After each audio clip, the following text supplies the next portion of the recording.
quiero saludar a un experto para que nos aclare estas dudas. Miguel Hernández no solo es ingeniero, sino que es presidente de la Asociación Colombiana de Energía Solar. Ingeniero Hernández, buenos días. Muy buenos días, Néstor. Un gusto. Gracias. Primero, ingeniero, ¿qué tan caro es poner unos paneles de energía solar para volvernos, en palabras del presidente Petro, como dice él, autogeneradores de energía? Bueno, lo estaba escuchando atentamente y en parte, digamos, las posiciones tienen algo de razón, ¿sí? En el tema de costos, hoy para una vivienda que tenga un consumo promedio entre unos 500 y 600 kilovatios hora mes, más o menos un proyecto de esos puede estar por el orden de unos 25 a 30 millones de pesos, ¿sí? ¿Por Que qué? eso es un hogar, ese es un hogar más o menos común y corriente en Colombia. Sí, más o menos es de lo que en el gremio se instala, son viviendas más o menos, viviendas pues, con aire, con lo necesario, ¿no? Son proyectos de aproximadamente unos 5.5 kilovatios en paneles y un inversor de 5 kilovatios, más o menos. Ok, ok, entre 25 y 30 millones de pesos. ¿Y qué se necesita técnicamente para instalar un panel solar? Bueno, ahí viene el punto. El punto, digamos, como lo menciona el señor presidente, pues no es tan fácil, ¿sí? Si bien en Colombia contamos con una normativa que es clara, la CRE 174, eh, muchos operadores de red, o algunos operadores de red más bien, por poner un ejemplo, Aire en la costa, Finia, en Boyacá, se presentan muchas dilaciones al trámite. ¿Qué se necesita? Todo proyecto de autogeneración, que es un proyecto interconectado a la red, donde yo en el día genero la vivienda o la empresa o donde se instale, consume lo que más puede directamente de lo que se genera, el resto se va a la red, hay que cambiar el medidor por un medidor que cuenta en dos vías, y esa energía que yo entrego a la red la cambio por kilovatios que consumí en la noche o en días de lluvia, y por cada kilovatio que yo cambio hay un costo que hay que pagar. Entonces ahí es donde viene el punto. Depende del tamaño. Si el proyecto es menor a 100 kilovatios, ese costo es solo el costo de comercialización en la tarifa de energía, es decir, más o menos el 15%, ese intercambio, esa permuta. Pero si el proyecto es mayor a 100 kilovatios, ese es más del 65% ese cambio. ¿Por qué? Porque la norma y desde Acosol hemos intentado y sustentado ante la CRE que se cambie esto porque a los autogeneradores le están cobrando transmisión, distribución, pérdidas, restricciones. Ok, ya me explica eso, ingeniero, pero perdóneme, quiero ir paso por paso. Ok. Esos paneles solares que están tan de moda, y aquí María Consuelo y Héctor y Luis Ernesto, todos tenemos una experiencia muy cercana de alguien que está poniendo paneles solares. Esos paneles solares, ¿de dónde vienen?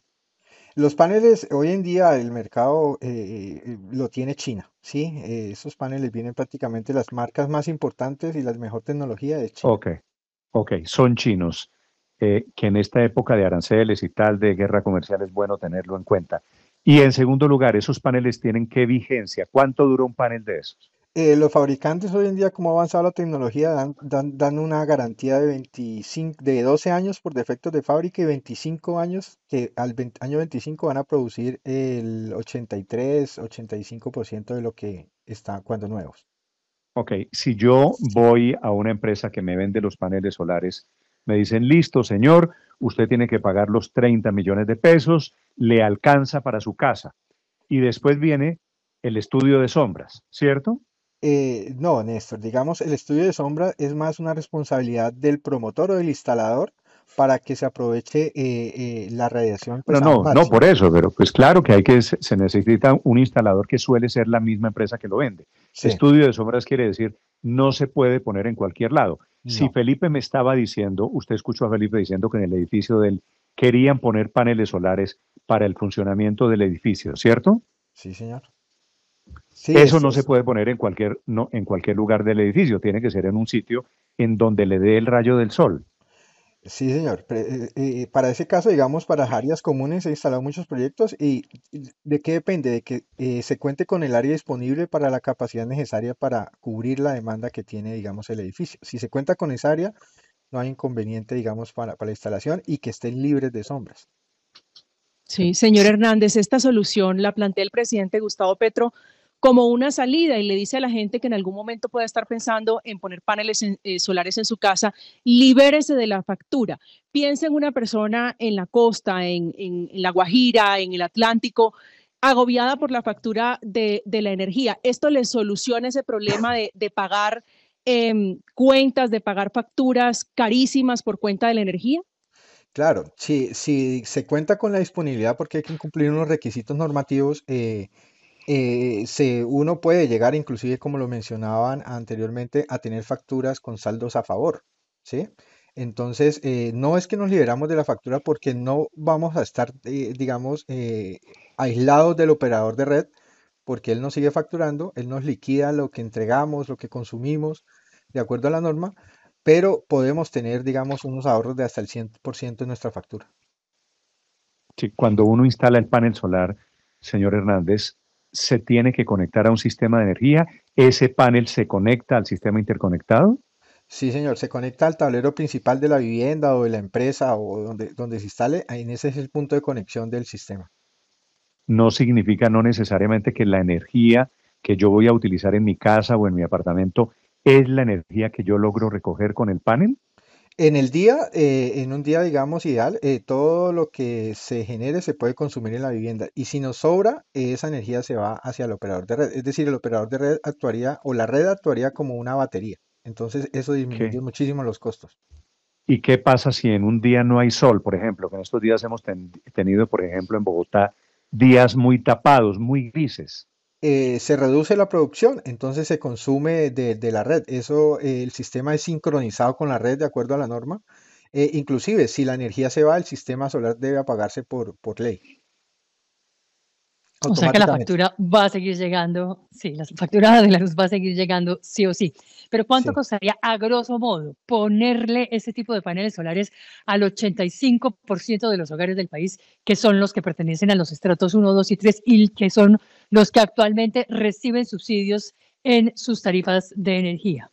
Pues digamos, estimar ese costo es un poco complejo, ¿no? Porque no se ha estimado, digamos, en el proyecto Colombia Solar, que hicimos comentarios, estimado si se pueden instalar o no en estos extractos, entonces, estratos, perdón. Entonces ahí es donde hay que tener en cuenta si la infraestructura de la vivienda o la infraestructura de la cubierta donde se van a montar los techos soporta el peso que cada panel tiene, aproximadamente 28 a 30 kilos cada panel hoy en día.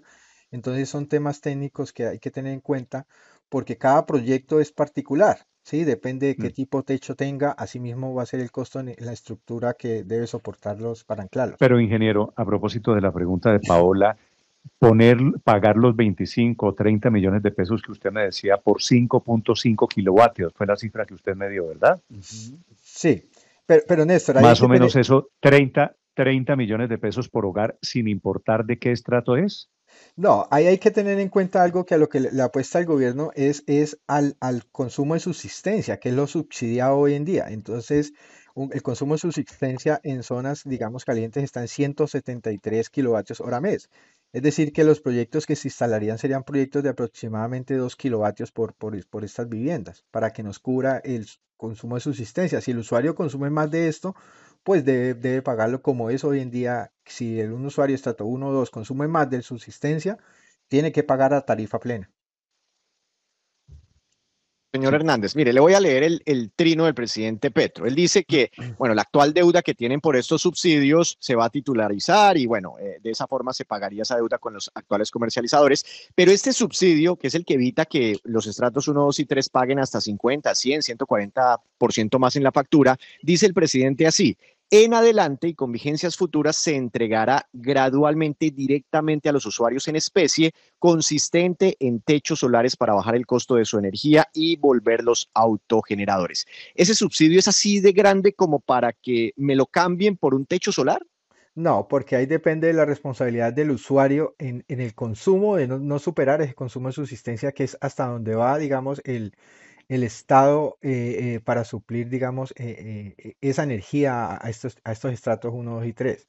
Entonces, si, por ejemplo, un usuario estrato 1, que el subsidio es del 50%, le montan los paneles para cubrir su subsidio de los 173, pero él consume 300 kilovatios, pues él necesitaría un sistema el doble de grande y de todos modos le va a llegar una factura plena por ese restante de la energía que consumió. Sí. Señor Hernández, me están mandando aquí nombres de algunas empresas que ya tienen paneles solares grandes para su autogeneración, como dice el presidente Petro. Me dicen Alpina, Carulla, Atlético Nacional, Bavaria, una cantidad de empresas muy grandes ya metidas en el tema de la generación de energía a través de paneles solares. Para una empresa que cambia, es decir, porque me estaba hablando usted de familias, de personas naturales. Para una empresa, ¿cómo funciona? Para una empresa, digamos, como tal, el sistema es similar. Lo que cambia es la forma como se liquida. Entonces, estas empresas grandes superan los 100 kilovatios en potencia instalada. Entonces, a ellos esa permuta de cada kilovatio que cambian para suplir, digamos, una demanda nocturna o en horas de poca radiación, pues pasa si ponemos un kilovatio a 1.000 pesos, pasa de 150 pesos la permuta a 650 y 700 pesos. Entonces es ahí donde está, digamos, la rentabilidad del proyecto o el retorno de inversión. Y es ahí donde esta norma se estableció, Néstor, es algo increíble. Desde el 2018, 2017 se hicieron los estudios cuando salió la CRE 030, Mm. se emitió la CRE 030, se sostuvieron, digamos, estos cobros. En el 2021 se actualizó la norma y se sostuvieron y hace muy poco le hicimos una serie de peticiones para que se actualice la norma porque otros países ya la cambiaron y se sigue sosteniendo. Entonces, es a este tipo de autogeneradores mayores a 100 kilovatios, es muy injusto que les cobren transmisión cuando el autogenerador no utiliza la red de transmisión nacional. ¿Sí? Pero estas empresas se vuelven vendedores de energía, es decir, Alpina, que me están mandando fotografías de una, ahora se llama granja solar, creo, ¿no? No Sí. planta solar, sino granja solar. Alpina, que tiene grandes paneles solares, no solo es consumidor de su propia energía, sino que vende los excedentes. Sí, señor, claro que sí. Entonces la fórmula indica que, digamos, hasta lo que yo importo, lo que consumo de la red, lo cambio por esa permuta que menciono. Todo lo que me sobre hacia arriba hoy en día se liquida a precio de bolsa, es decir, ahí estoy accediendo a la acción de venta de energía. Y eso al final de la factura se netea y es lo que mencionaban hace rato que pueden llegar saldos a favor hacia el usuario. Sí, pero hay, por ejemplo, ingeniero, que yo ponía el caso del edificio donde yo vivo. Este edificio debe tener aproximadamente 100 de frente por 100 de fondo, porque va de una cuadra a otra hacia el fondo y hacia el frente. Un poquito menos de Eh, frente, Felipe, su edificio, yo creo. Pero Sí, 80 puede ser, sí, tiene razón. Bueno, si eso de ponerle para las áreas comunes y el ascensor fuera posible porque aguanta el peso, estaríamos hablando de una inversión de cuánto. Eso depende, digamos, netamente del consumo que tenga. Entonces, el área nos da es la posibilidad de montar la capacidad que yo necesito para cubrir ese consumo, pero el costo me lo da cuánto consume el edificio. Entonces, por ejemplo, un ejemplo para un edificio pues mucho más pequeño, pero que tenía su área, digamos, disponible en una cubierta, que consumía 2 millones de pesos mensuales. A ese le montaron, digamos, 14 kilovatios y hoy en día le están llegando más o menos 50, 60.000 pesos de saldo a favor y cubrió toda su demanda. o sea que Ah, Felipe bueno, se no es alista, tan complicado. pero Felipe, es decir, tendrían que reunir una plata grande en el No, caso, claro, cuota extraordinaria. no, por supuesto. No, y ante Sí. todo, no solo a cuota extraordinaria, Felipe, asamblea de copropietarios.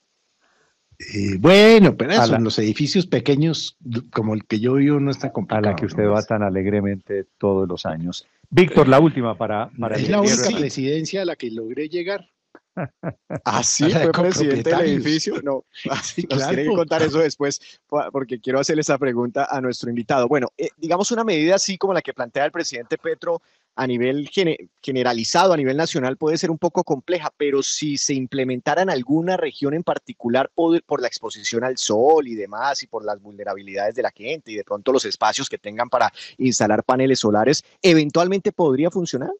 Sí, claro, o sea, la tecnología está totalmente probada. Hoy, digamos, la norma nos permite, a pesar de esos costos, nos permite reducir, digamos, esos costos de la tarifa, pero aquí es un punto y es un llamado, digamos, al señor presidente en cabeza, pues, del sector minero, al ministro de Minas y a la superintendencia, porque lo que pasa es que si bien todo funciona, al momento, por ejemplo, pongamos en contexto en aire, tienen represado más de 1.500 solicitudes eh, por diferentes motivos donde ya están instalados todos los proyectos, se cumplen, digamos, la normativa, pero no se da la aprobación por un lado, y cuando se da la aprobación se demoran 1, 2, 3 meses en cambiar los medidores, y luego viene el otro problema, es la liquidación.